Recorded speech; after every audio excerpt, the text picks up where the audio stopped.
Bonjour, bonsoir et bienvenue sur Vie en Christ. Aujourd'hui, nous allons méditer le verset de la semaine 2, qui est celui de 2 Corinthiens 10, 4.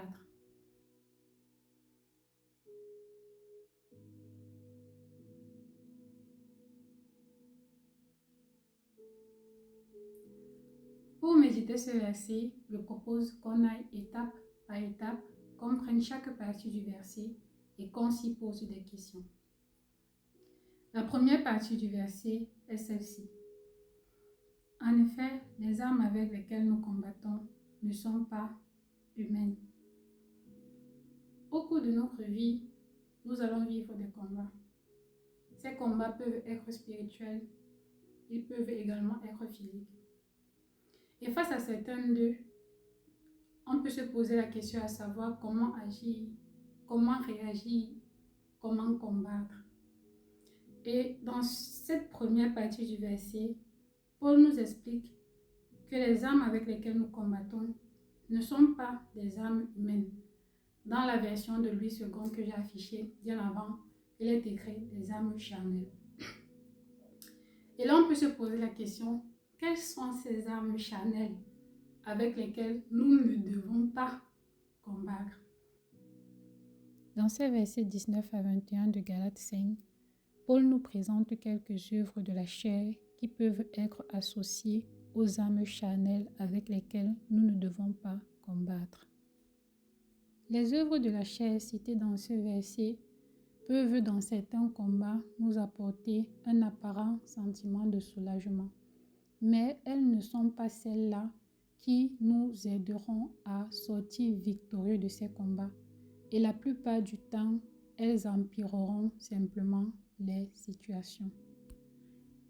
Les armes que nous devons donc utiliser ne sont pas humaines, ce ne sont pas des querelles, ce ne sont pas des divisions, ce ne sont pas des rivalités. Et là, on se pose la question à savoir, quelles sont donc ces armes que le Seigneur met à notre disposition et qui pourraient nous aider à pouvoir combattre et être victorieux dans les combats qu'on mène. Et dans la deuxième partie du verset, Paul nous présente ces armes, du moins nous présente l'impact de ces armes et il dit, mais elles sont, les armes que nous sommes censés utiliser, puissantes grâce à Dieu pour renverser des forteresses.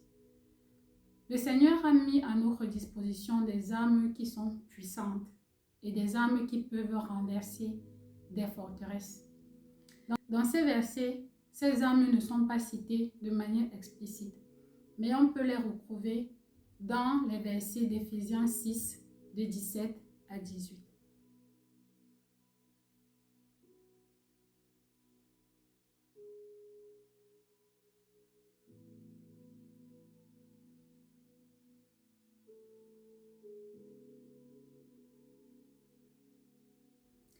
Dans ces versets, Paul nous présente les armes qui sont efficaces pour combattre de manière effective les combats que nous traversons tout au long de notre vie, en particulier dans notre marche avec le Seigneur Jésus-Christ. Et parmi ces armes sont citées la vérité, la justice, le zèle de l'évangile, la foi, le salut, la parole de Dieu, la prière. Ces armes sont des armes que le Seigneur met à notre disposition pour pouvoir combattre de manière effective. Dans ce verset, il nous est clairement montré comment réagir en tant que chrétien face à des situations désagréables et face aux différents combats qu'on peut avoir à mener dans notre marche avec le Christ. Je vous encourage donc à utiliser ces armes et à ne pas marcher dans la chair, mais à être victorieux dans l'esprit. Passez une bonne semaine et nous nous retrouvons la semaine prochaine pour le verset de la semaine 4. Bye bye.